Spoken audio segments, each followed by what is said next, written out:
China needs clarification on a massive leak of documents from a Panamanian law firm that revealed the offshore financial arrangements of some of the world's rich and powerful, including family members of China's top leaders, Foreign Minister Wang Yi said on Friday.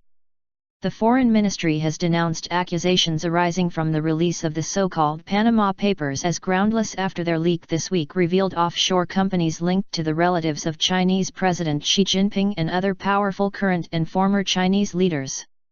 Wang's comments, made at a joint press briefing with the visiting German foreign minister, makes him the most senior Chinese official to acknowledge the matter. The ministry has repeatedly said it will not comment when asked if Beijing would investigate. We have noted that the Panama side is making some explanations and clarifications. I'm afraid we first must get clarity and understand what it's really about, Wang said. Panama's government has said it will form an independent commission to review the country's financial practices and work with other countries over the leak. Wang did not elaborate on the documents or say if China was in touch with the Panama government about them. He said China's anti-corruption fight would continue. With the broad support of the Chinese people, China's anti-corruption struggle is continuing to move forward. As our leaders have said, we will always be on the path of anti-corruption, Wang said. China is in the midst of a massive crackdown on corruption overseen by 11, but the government has repeatedly had to swat away criticism that the campaign is more about an internal power play than actually tackling graft.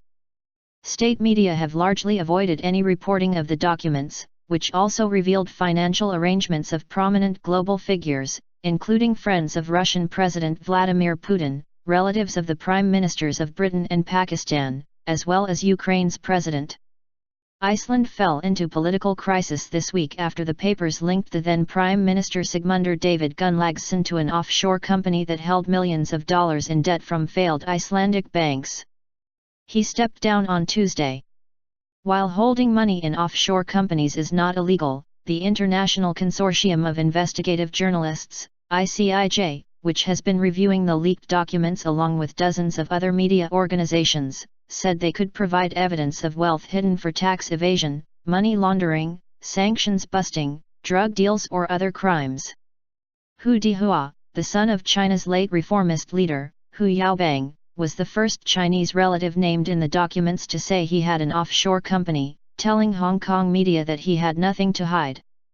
Hu said the registration was above board and that he used his own passport and real name, the South China Morning Post reported on Friday.